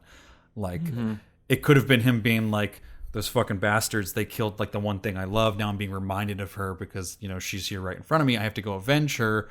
or it could be something else. And it's just like, I don't know at all what he's thinking. But that's right at the moment where he's like, all right, now it's time to be badass Ryan Gosling and like go get revenge or do whatever. Right. Or I don't know what's driving him at that point. And that's like that's a scene where I needed to know like what's going on. Oh, definitely. What are we going forward with? Because this movie's so good at avoiding cliches up until that scene where it's just kind of like, I gotta fight for something. And then it's like music's fucking blasting and he's driving in a car. He's like, yeah, this is like, we're about to enter the third act, baby. Like, like, I gotta go get revenge. Kind of like, yeah. But also when they killed Joy and they stomped on the thing, I was like, I feel nothing. I was just kind of like, okay. Well, it's like you're almost better off. Like, why don't you go find something? Like in the moment, I did kind of. I started to believe like their relationship, and it wasn't until after the movie was done that I was reading some reviews where I didn't really think about it at the time from the perspective of like she was a product that he bought, and she's programmed to literally feel that way for him. Like, yes, they do. I think they are trying to make us feel that like she's going outside of her programming by like not being self-preservational. Like she wants to be put in the joy rod, even though it might result in her death. Obviously, it's going to. It was a little bit of foreshadowing, there. Right? And just like her wanting to do all these nice things for him, and him actually doing nice things for her, and that's almost more like it's shitty, but it almost has more to do with like how does she make him feel, like right? And he obviously feels love for her, so I did kind of get drawn to that relationship. But after the fact, I was like, oh, that's almost kind of like a shitty role for a woman to play in this movie of like being a literal object and a product that someone bought that literally has no agency because she's just acting according to her program. Because I don't think she's like sentient like the operating system in her, like Scarlett Johansson, who is actively learning things and feeling her own things. It's just kind of she's here to serve. She couldn't leave Ryan if she Gosling's, wanted to. Yeah, no, yeah. She's here to serve Ryan Gosling's feelings, and she really has no feelings of her own. She's just kind of this device to project his like innermost feelings, kind of like when you have like an argument with yourself in your mind, that's basically what she's having, or it's kind of like, I have to die, and he's like, no, like you don't have to die, like, it's just kind of it was just kind of, she's not fucking real. She's not like, I don't know. And then like, I mean, to jump like way ahead in the plot, but like he has this kind of like whole revenge thing. Maybe it's about that. Maybe it's about something else again, because he's so stone-faced and there's very little dialogue. Right. We don't actually know what he's feeling. He goes and he fights the one chick from Wallace, rescues Harrison Ford, and then there's the whole storyline where he takes Harrison Ford to meet his daughter. Again, that's a spoiler, but we find out that it was a daughter, not a son. And then when Harrison Ford like is about to leave him to go inside, I think it's then, it might be when they're in the rain right after fighting, but I think it's right when they're at the outside about to meet Harrison Ford's daughter. Harrison Ford's like, why did you do this for me? Like, what am I to you? And Ryan Gosling gives, I don't even remember if he answers. I think he's just kind of like going inside to meet your daughter. But I'm like, no, I want to know, because I legitimately I have no idea why you're acting on this anymore, because the movie made sense when he was driven by like, Harrison Ford's my dad, I'm the first like replicant son. Yeah. And then when that's kind of proven wrong, I don't know what his motivation is. And that was like a question that I wanted to answer. I was a little detached at that answer, and it made me not feel as... It was almost like laughable when he was like, why'd you do this? Like, and it's like, all the things he had just gone through, you'd never really get a good reveal into why, to an extent. I mean, like, and that's where it got me. That ending was just, I mean, like I said, this is. And it's also like that's too, I mean, that's at the heart of any movie, is the motivation of the protagonist. Yeah, and like, exactly. When you get rid of that, like you need to replace it with something, otherwise the movie kind of loses its drive at that point. Right. They did like a half-ass thing when the one leader of like the revolution met him in the sewers, and she reveals that like he's not the one or whatever. Oh, I hate that scene. And then he says something like, "I want to be part of something" or something like that. It's just kind of like off. It was like Lynchian, kind of like throw you for a fucking loop for no reason type thing, and it's like, you know what I mean? It just didn't really. I like if they had found a good reason to motivate him after that, I would have liked the twist, because I think it is a good twist. It's well hidden. There's a lot of lines that are thrown out there earlier that make you think like, oh, he's clearly talking about Ryan Gosling. But then it's kind of like it's under your nose the entire time. Like they have a one line where it's like the person who was the child would not even know that it was them.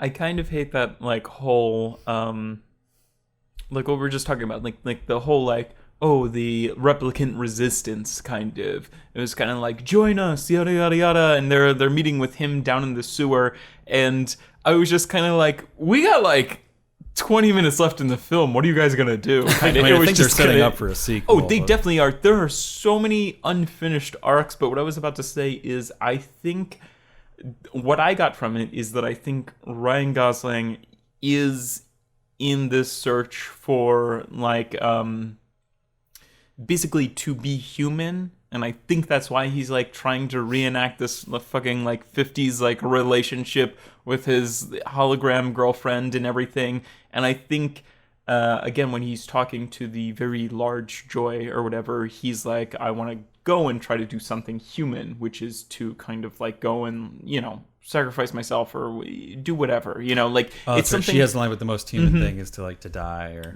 right, yeah.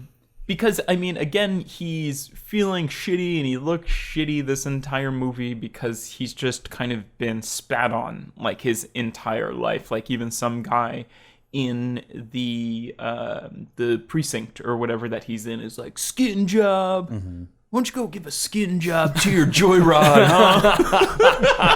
I remember that. Yeah. $50 for a skin job. But it's so I mean that was my interpretation. I love that little skin job. I was like, huh? I was like, what did he just say? You want a skin job, bro? Yeah, I was like, huh? Skin job?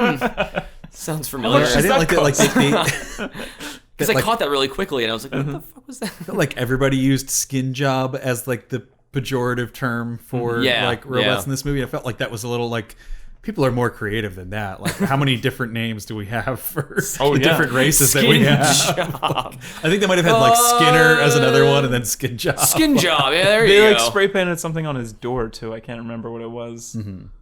It might have been. It was Skin Job or Skinner. That's the only thing. Skin something maybe. Which is just a weird thing because it's like, well, I mean, you have skin too. I hated pretty much everything with Jared Leto in this movie. Really? I liked him. Yeah, I did too. Yeah, I honestly, you have like very informed opinion on this. Obviously, I just didn't. I thought he did fine, and I just wasn't motivated by his storyline or whatever. All. No, but that's what I think is the problem. Is I don't think they had enough of him. I don't think his arc begins and never finishes. Like there's so much stuff that's wrong with that character. It's an incredible character, but you're right. There's like no like. What the fuck was that? Like he comes into the scene, and obviously like everything that he's doing is super fucking like insane, and I mean like everything's spouting out of his mouth, and then all right, see you later. I think he's gone now. He gives like 110% performance. God, yeah. But there's nothing for him to really do with that. It was just kind of like, at the end, I'm just kind of like, he was just there. Like there was nothing for him to do. Part of it is I'm just bored with this type of, it's almost a stereotype now of like the visionary CEO of a company. Like crazy methods. Steve Jobs made people. Yeah, and like, to the point where he's like he's acting like he's fucking like Jesus, and he's actually using like religious like terminology as he's talking about himself and his creations. He refers to himself as like their father. Mm-hmm. It's also like they're just also in the way that like Force Awakens was just emulating A New Hope. Like this is just really emulating the first one. Like a lot of the stuff he's talking about is very similar to how Tyrell is in the first one. See, I thought of him as that guy with the glasses who gets killed by Tyrell. Sebastian or I don't know. He's the guy who he puts his like fucking fingers through his eye holes. I remember that scene, but I haven't seen that movie since the first one. Forever. He's just characters. I mean, he's just in the same exact position. He's the guy who makes the replicants. Mm-hmm. Yeah. And then just something about his accent was weird. And then like I love all the production design in his place. Yeah. But just like his accent was weird for me. I don't like Jared Leto as a person to begin with. Right, yeah. So I'm always kind of just looking for a reason to hate his performances now. Even American Psycho, you didn't like that? Like, I mean, it was a very quick scene. Well, as an actor, I do like him, but as a person, gotcha. Yeah. So now I'm like, oh, like I don't want to like the scene that he's in. I was looking to hate, and I only came away with like kind of. He has to like really blow me away. He was. I just think he was underused. Yeah, I think that was the biggest crime. And, I mean, that, they might be setting him up for a new one because he doesn't die. I think in this that's one, right? exactly Right. what they're doing, and that annoys me. He came and he went, and it was I just don't- like, I mean, that's an incredible character to build off of, but what would you... Are we going to have a sequel of this? Right. We didn't even talk about how bad this did in the box office. They're not going to did make. it do? They're not going to make back their money. Really. I think they'll keep it in for a while because I Right. think it is going to get nominated for some Oscars. Oh, definitely. technically, at least. Yeah, technical Yeah, awards. I could 'cause see it those looks so things. gorgeous. And then they're but gonna yeah. make. I think they're gonna make a decent amount in DVD sales and Blu-ray sales and Probably. stuff, just because of how. When a movie that's like this beautiful and technically sound comes out, it's the type of movie where like I want to own it on Blu-ray, even if it's not like my favorite movie of all Right, because you time. want to I'm watch like, it again and just kind of... I don't want to observe. watch this on Netflix. I want to masterpiece watch of it. this like in the fullest quality I can. Yeah. I mean, Netflix is pretty full quality. If you have a 4K TV. Yeah, that's true. But I mean, that's the. I mean, we've been talking down on this movie. It's $150 million budget, and like I think every single dollar shows in this movie. Yeah, it's just it's a absolutely. gorgeous. Again, there's so many different scenes where I'm like, I've never seen this before. It looks so great. Yeah, we have been kind of. I do want to say that I, I had a think- very positive experience with this Yeah. movie. Some of the stuff, I think, like a lot of movies that we review in this podcast, I beat it down because I think it could have been perfect, and I see the areas where it felt a little bit short with the pacing or Ryan Gosling's performance or Jared Leto and stuff like that. But like, there's a lot of parts of this screenplay that I fucking love. Like moments where it could have so easily fallen into like cliche, and it finds a way to just twist it a little bit and create something new. I really love the scene where Ryan Gosling is confronting Harrison Ford about like leaving his child behind. Mm-hmm. It's great because he thinks he's talking to his dad. Harrison Ford's just talking, really nonchalantly because he doesn't realize that he thinks that he's his dad. But they have that one line where he's like, he literally starts it off with like, when you love someone. And I'm just like, I almost want to like put my fingers in my ears because I feel like he's going to be like, when you love someone, you just got to let them go. But he twists it and he's like, when you love someone, sometimes you have to be a stranger. And I'm like, oh, fuck yeah. Like, that's a really cool Oh way no, yeah, that was to a just great twist line, that yeah. dialogue there so that it's like, we get the sentiment. You're playing off something familiar, but you're not going to fall into that trap of like, if you love something, let it go. Like Yeah, fucking like yeah. quilted, stitched like blanket or something. Yeah. There's a lot of, or I really like the one scene, a lot of the stuff with Harrison Ford I really liked. I felt like they really ramped up the writing there. But when the dog comes out and Ryan Gosling's like, is it real? And he's like, I don't know, ask him. I mean, He's pretty much just playing Harrison Ford. Yeah. anytime there's a dog in the scene too, especially, I'm just like, where's this gonna go? How disappointed and bummed out am I gonna be at the end of this whole Although ride? I felt like they didn't really tie up the thing with the dog because they didn't Nope. kill it. I guess they technically gave it to like or it was picked up by the replicant revolution. I guess. I feel like there was maybe one scene with the one hooker or fake hooker, whoever, the one who was in the threesome scene. Yeah. From *Halt and Catch Fire*.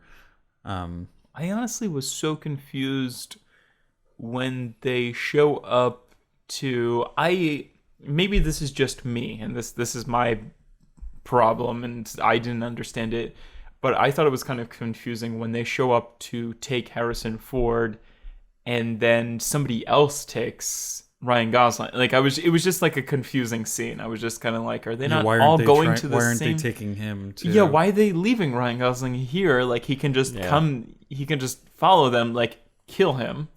It's just like I a really really just wanted them to simple tie up that thing with the murder dog. that boy. Yeah, like you don't have to have him now just like He stay knows here. he Yeah. knows too much. No, it's gonna be way too difficult for them, and Yeah. that made a lot of sense to kind of they should have done that at that I point. love how like the resistance shows up like 2 seconds after the fucking bad guys show up. Yeah. Like it was like all too like weird and coincidental. I was like, yeah, I guess. I don't know.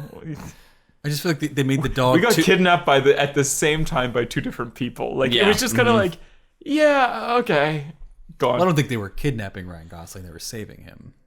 Right, but still, it was just Yeah, kind of very like. close together. Although Yeah. I think he was passed out for a little bit because I think it's night when the resistance actually comes. But through. there's Yeah. not a great they don't They do know a how to great jump job cut there. They Yeah. can't jump cut when he's walking through. Yeah, exactly. Yeah, they make it seem like a few seconds when they make Ryan Gosling walking fucking Longer 5 than minutes. it actually takes to walk. God. Yeah, I just wanted. I felt like they made such a character out of the dog. Like it's a unique looking dog. They have dialogue about him. The dog is like aggressive at first, then it warms up to Ryan Gosling. Yeah. And I thought we were going to build towards something that I really liked in Ghost in the Shell, where her sort of realizing that, you know, parts of her are human is when she is able to interact with the dog, and the dog can't tell it. Oh, through having emotions, essentially. Yeah, and like being able to, yeah. you know, the dog doesn't care whether you're a replicant or not. You know, it can see, you know, sort of your personality and your soul. That would be good usage of that right And there. I thought they were going to go into that, and then they just kind of didn't tie up that like dog loose end. And I was like, that's such a small thing, but that really disappointed me in this movie. Yeah, like, it was just like the one was like either kill the dog and have that be like Harrison Ford's revenge like plot in this movie, or so like, John Wick, basically. or have the dog be like Ryan Gosling's best friend, or just like tie up something with a dog. Don't introduce the dog if you're not going to use it. Otherwise, why is the dog here? Yeah, it was definitely expendable. You didn't have to have it in that scene. And I think, if anything, maybe that was just there. I would have imagined for that reason, like why it would have been there. But obviously, we found out it wasn't. But it was interesting to see that if maybe it was just for like comfort for Harrison Ford, that he wasn't a complete like loner. You know what I mean? Like he had some kind of like. I mean, I guess it's indicative. They could have brought it back at the end. Like they could have had him hook up with the Revolution again before he goes to. True. Yeah. You know. Well, that's also the thing that when it ended, I was like, is that the end?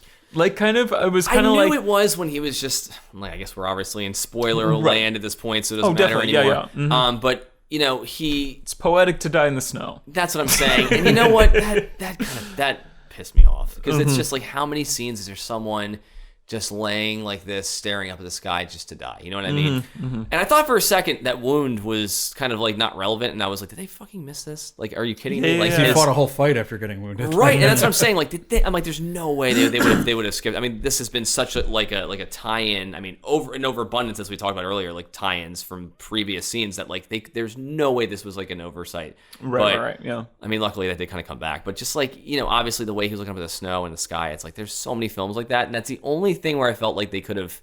I mean, I think it's always hardest for a film to wrap up somehow in some non-cliche manner at this point. Right. And that was one where it got me a little bit. That was the one thing I didn't really like. But even just on like a visual standpoint of like the rest of the film is so good at like lighting, and like I think that's one of the, like, if I have to point out to like my favorite thing about this movie, it's obviously the cinematography, but specifically the way that the lighting is built into the production design of this. Like I really love that first scene where they're in the dusty house and there's only 2 windows in the room. Ryan Gosling sits down in front of the one window, so we get his silhouette. Yeah. The rest of the room is dark, and then Dave Bautista goes to the kitchen, like by the stove, and he's in front of the other window. And it's like, they talked about that on the podcast, where it was like that was something that they were storyboarding with Roger Deakins and the production designer at the same time, of like, here's the kind of look I want to get across, build the room so that we can get that look out of that. They were building the room to sort of match the shots, rather than here's the room, where are you going to point the camera, you know? Right. Yeah. And I really love stuff like that about that with the look. And then it's like they were really good with coloring, and like they would find excuses to get neon or bright lights in there somewhere, you know, or even like the fight scene at the end, you've got like the headlights of the car and then like the blinking lights on the car as well to create like cool lighting in an otherwise really dark scene. And then we just kind of end on this boring like natural light in the white snow, and it's like, so much of this movie looked so cool, like something that I would like every time we entered a new scene, I wanted to like take a screenshot, put it as like my wallpaper on like my laptop. But like that last scene, like the scene you're gonna end the movie on, you couldn't do something more iconic there that like would really stick in our minds. I don't know. Rather than sticking out in a bad way as like a sore thumb of like. I thought it looked good. I also like the interior of the headquarters too. That was really that was cool. Yeah. Really, I thought, like pretty cool the way they kind of tied in like this kind of like old school like 70s, you know, like if you see some of those like office buildings they would have in like the 70s, like it felt like some weird complex like that mixed in with like, you know, whatever 2049. Well, that's what I also like about this film, is that it is the continuation or the evolution of the original film and not of our future, you know. Right. It's just kind of like Pan Am and Atari don't still exist, but in this alternate universe, it still does. It's just kind of like Yeah, a lot. Atari's still the biggest video game maker in this True. universe. But a lot of like sci-fi writers or artists or what have you kind of often talk about like if there's how they adapt kind of into the future, especially from like the early 80s kind of. It's kind of like, what if we spent all of our energy evolving energy into like fucking flying cars or whatever instead of communication with like the internet or something, and that's what this is. It is the continuation of, the original Blade Runner, but it's also the continuation of the original Blade Runner with like, oh, what if there was also like this dark era that took place too? And I think that's what I like about like the whole casino scene is like, oh, there were better times and then that shut down and now like it's a fucking radiation mess, you know? Yeah. Harrison Ford lives in. But no, I mean, I wasn't so bugged by the visuals of the end as much as I was just kind of like, what is the fucking point of this? Like, it doesn't look bad. It It does not fit with the rest of the movie. It the was rest of the film kind of is like so structured in the lighting, and this is just kind of like Some bright whatever light we get from the sun is fine for this. Yeah. but it looks good, but it's just out And the of place. location of that too, where was that exactly? Like, as far as was that in the city where that headquarters, like, where not that headquarters, where that Yeah, I don't know where that building was. because I don't know. once again it was barren around the actual. There was like they're on top of something. I mean, it's not like fucking Cloud City unless like there's like it just looked like there was like nothing around. So that kind of weirded me out too.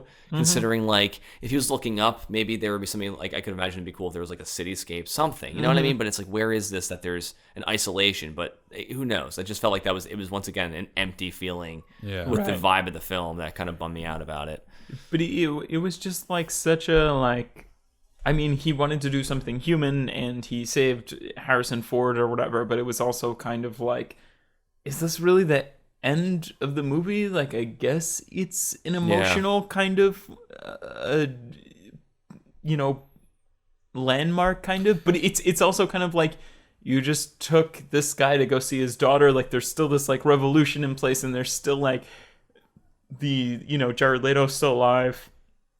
Just because like one of his henchmen is dead doesn't mean like it's the end of anything. And they're definitely setting up for a sequel, and it's kind of like, if they're not going to make their money back, and I can imagine Denis Villeneuve is, I think he's got bigger and better things to do than like create a sequel to this movie. 2 years out of his life to make this movie. So I don't like, it's just so weird Like that an abandoned project, like when Fincher was supposed to do all three of the Girl with the Dragon Tattoo, which was a real. I mean, for me, a bummer. I mean, because I loved that first. There's so much. Well, at least that has a bookend. It's kind of like, and you can. This is just kind of like, There's creations. so many arcs that are just like, Right. Like, it just fucking It like fucking go it anywhere at goes this point. like, I guess if you look at it from the standpoint of just Ryan Gosling's character, the movie does end. Because for him, the story is like, and all of this has to just kind of be like projected onto it. I don't think the movie does a great job of portraying his struggle to want to feel human. But I think that is ultimately the struggle of his character is, I'm this android. We're pretty indistinguishable from humans now. We don't have an expiration date anymore, and we can technically die of injuries and stuff like that, like humans can. Because they don't expire in 3 years anymore. They actually, I don't know if they age, but they live. They're Google Pixel ones. Yes. Pixel 2 now on Verizon. Yes. Oh, yes.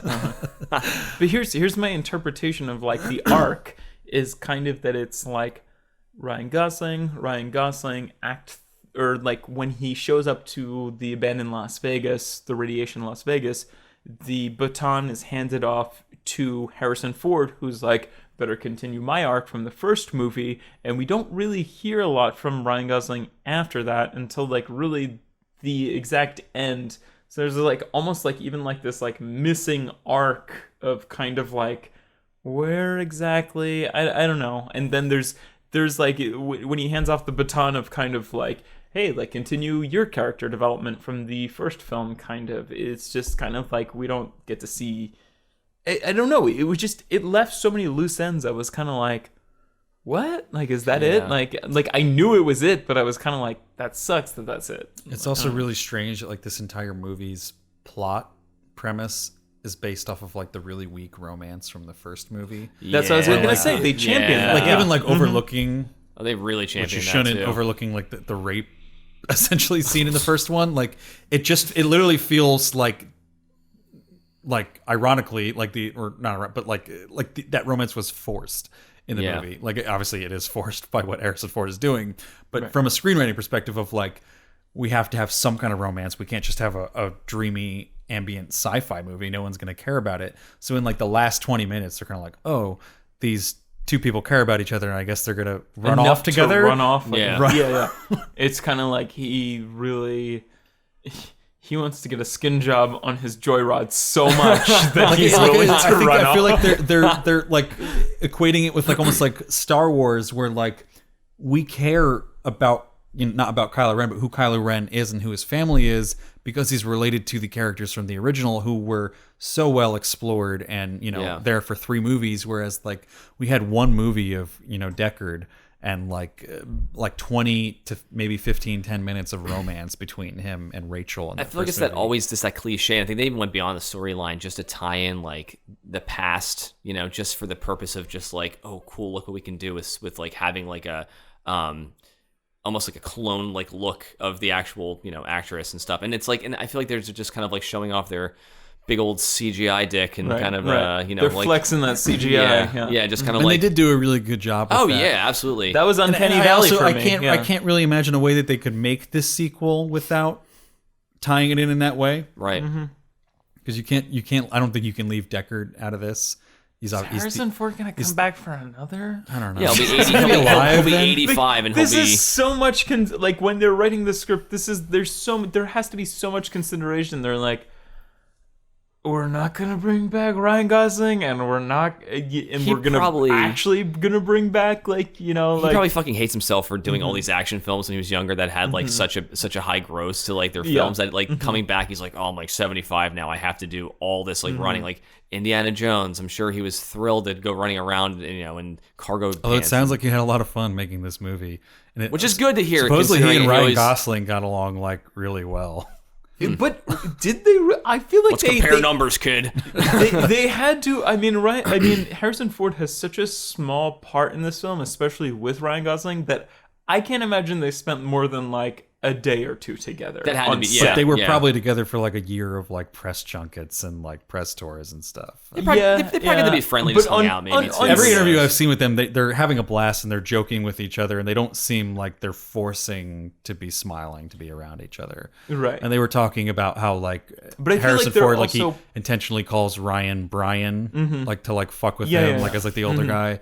They were saying that like I forget what the phrase was, but there's like a phrase that Harrison Ford would say before they would say action, like I think it was just like, let's shoot this shit or something like that. Yeah. Like to like get them pumped up. So I think they did genuinely have a good time and get along with each other.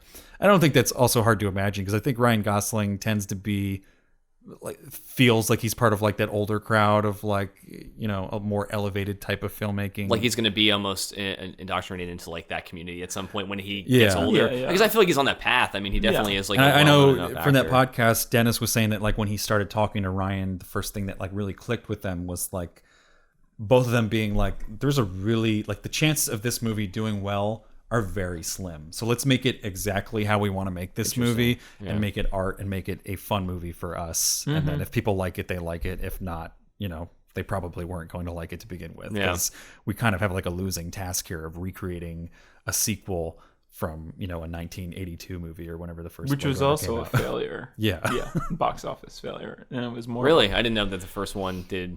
Yeah, it didn't do well at all, and I think it more was. I mean, I feel like this movie was Like cult solely status created kind of, almost? because of the cult status. Yeah. Because that's what it always was to me. Because I remember when, like obviously getting a film when I was younger, just like discovering like all these, whispered about like movies that I should see. That was one of them. And my dad's like a huge like sci-fi nut, so like it was, one of the things I remember watching with him. And I remember just being like very much like we were talking about earlier, just the technical advancement with it was incredible, but just the plot itself just really, really drudged on for me. And it just was.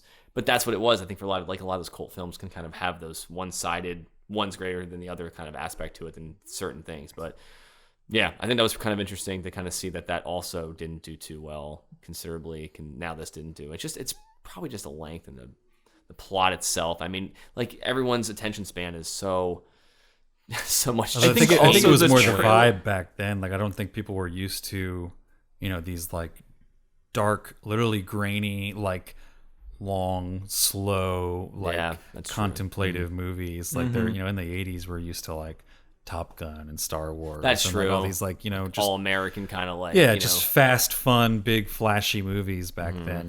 Where like Right. the acting's over the top, and in this like it's a lot of like subtle nuances. spilled into to the some of 90s their- too with a lot of blockbusters. Yeah, some of the performances.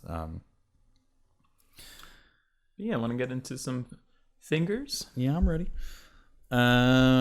Let's see. On review aggregator website Rotten Tomatoes, the film has an approval rating of 88% based on 301 reviews, with an average rating of 8.2 out of 10.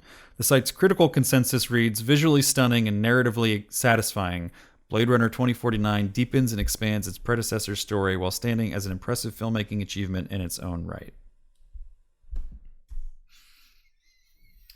I'll go first because I really don't have a lot to say. I feel like I've laid it all out on the table. And again, I think when we think movies, I mean, there's an understanding, or at least from my perspective, when there's an understanding that movies are better and they're very impressive. Again, we grade them on their own kind of scale, but also I think, again, like we knew this movie could be a perfect movie, and we like to point out all the flaws. Yeah.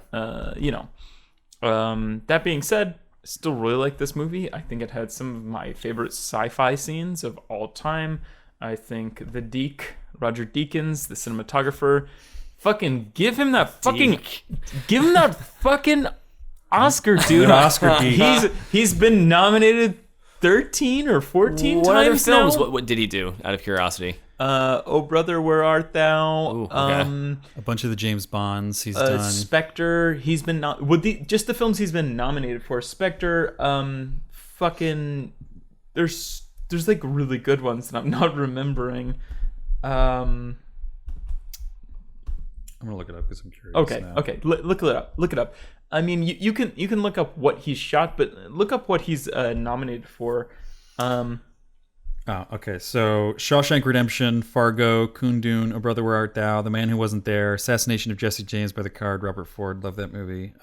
No Country for Old Men, The Reader, True Grit, Skyfall, Prisoners, Unbroken, Sicario, Revolutionary Road. And those are all like the those are only the award-winning movies ones. that he's been nominated for shooting. Right. Like he shot like so many other beautiful films or whatever. Doubt in the Valley of Ella, The Village, Lady Killers, Jarhead. So he's worked with the Coen brothers a lot. Yeah.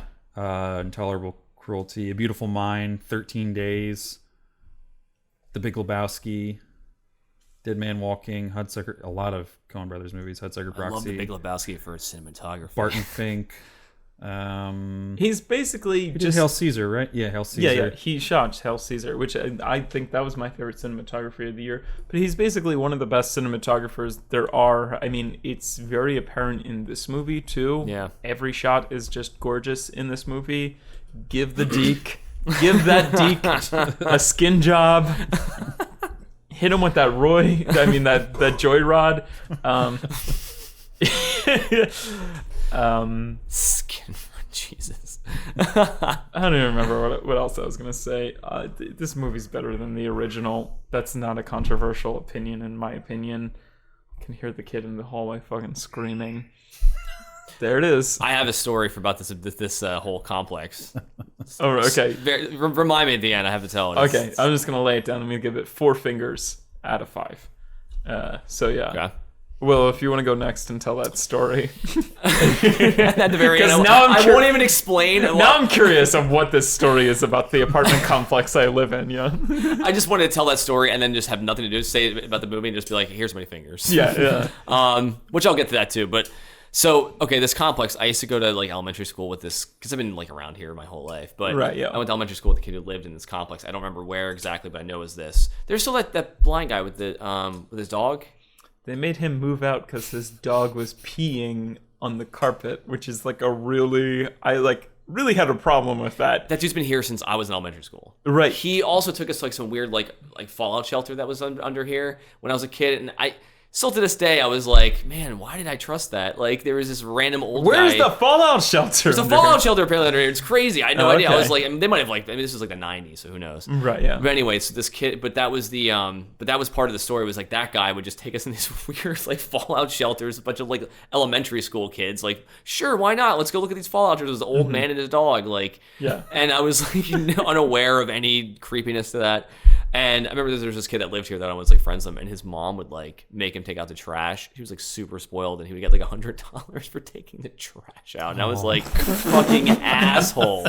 Yeah, I remember being over More than here. actual garbage men. He was one of those. Fuck. He was one of those asshole kids that just would like his I mom. think they actually got paid pretty well there. Yeah.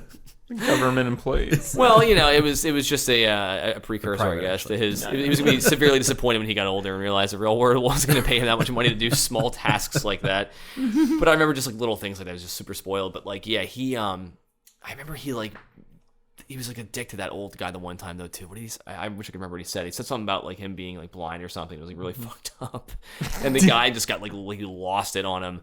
And yeah, we kept away from that guy for a while. But it's just like just weird coming back here because I'm like, oh my god, you just totally reminded me of this kid that like I went to fucking elementary school with.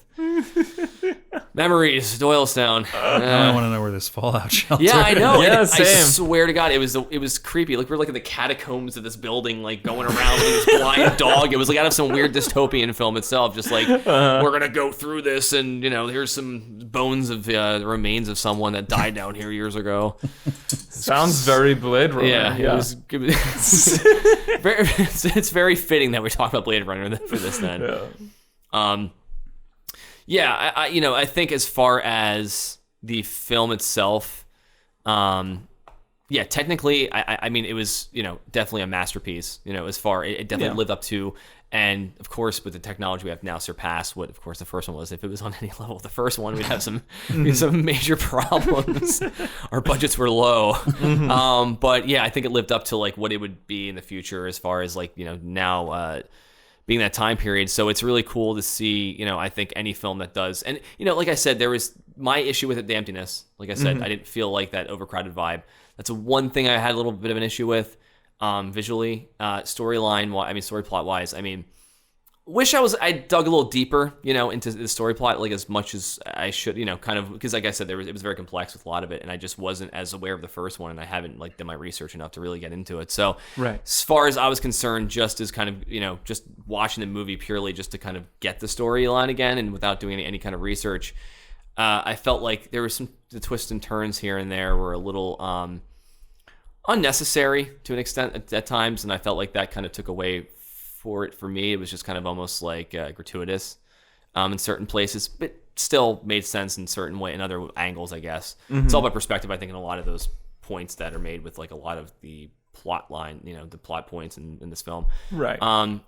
Acting, Ryan Gosling's character bummed me out too. As we talked about earlier, that was a big issue for me. I felt like I didn't really know and have anything that I felt like attached to with him, and it felt kind of like empty for me as well, with like just not really having a drive for what he was doing and why he was doing it. Drive. Fuck. Real human being. I'm there, after that movie, I must have played that song on repeat like 1,000 times, like some shitty jacket driving my shitty car, imagining that was something that I was doing. But yeah, Baby Driver, the ripoff movie of the year from that one too. So that being said, so I'd give it about 3 fingers, if you will. Yeah. I just felt like I had a little less of a vibe on it than a positive vibe on it than I would have liked to. Yeah. So, but it was good. But Nice. just about 3. I think a lot of my rating has to do just with comparing it to the original, which I like the original and I appreciate it, but there's also some things that I think are just not up to par in the original. I think it's the story. I don't think the acting's incredible in the first one, although a lot of people point to the one monologue with the Roy character as being like one of their favorite he's sci-fi really good. monologues. Yeah. And I do think that's good, but I don't think it's enough to really save the original. But I still think the original is like a 4-finger movie just because of how impressive it is from a technical standpoint. It's like insane how good that movie is for that time period, and just the things that it inspired from then on. You have to, obviously tip your hat to that. And then I think I think this is a better movie because it kind of advances all those things a little bit. And it may not be, because of how fast technology advances, it may not be a movie that inspires, filmmakers and sci-fi filmmakers in the same way that the original Blade Runner did. But I still think it's, obviously, as it should be, it's a way better technically done movie, and it's way better than anything that's coming out this year as well. So I think it stands out in that way. I think the music does a good job of paying homage to the original while still, obviously sounding crisper and cleaner and using everything that's at their disposal. And I think it also does improve on the acting in this one. Like, I think Harrison Ford's better in this than he is in the original Blade Runner. I think he has a lot of great acting performances in this. Even if I don't like Ryan Gosling, I really liked Jared Leto's assistant. I can't remember her name in this movie, but she was really good. I really liked Ana de Armas as Joy, even though I felt conflicted about the character being in this movie to begin with. I thought she was great. A lot of the others were so-so, but just between Harrison Ford and Ana de Armas and Jared Leto's assistant, I thought the acting was really great in this. And I think the story and the writing is a lot better than the first one, but it also does suffer from some of the same problems that the first one does in terms of the pacing is really slow. And I think they should have picked that up and made, pay homage to the first one, but made a modern version of it with modern pacing and improve upon something. What do we like about movies now? It's when they really fucking like put the pedal to the metal and like, this is the climax. This is when your heart should be pumping for the next like half an hour and you should be worried about whether everyone's going to make it out alive. Whereas with this, it was like slow fight scene for 30 seconds and then slow fight scene for 30 seconds and then things are getting intense and there was a sex scene for 5 minutes and then we're gonna go. It was up and down and I would have liked to, you can keep that up and down in the beginning to keep us interested, but then when things really start going, keep going, like stick with that feeling, keep the intensity going so that when it finally releases, it's like, oh, that's a big release, like, because we've been in intensity for like, an hour, if you're gonna, in terms of this movie, or an hour and a half, right for how long it is.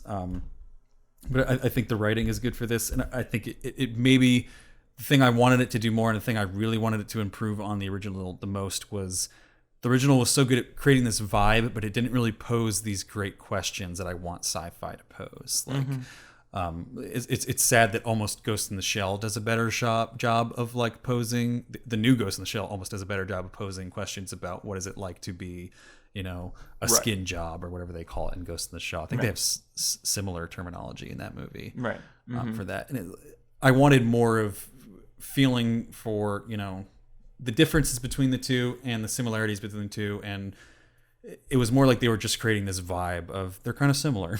We're kind of all the same. And I wanted to see more of a struggle there.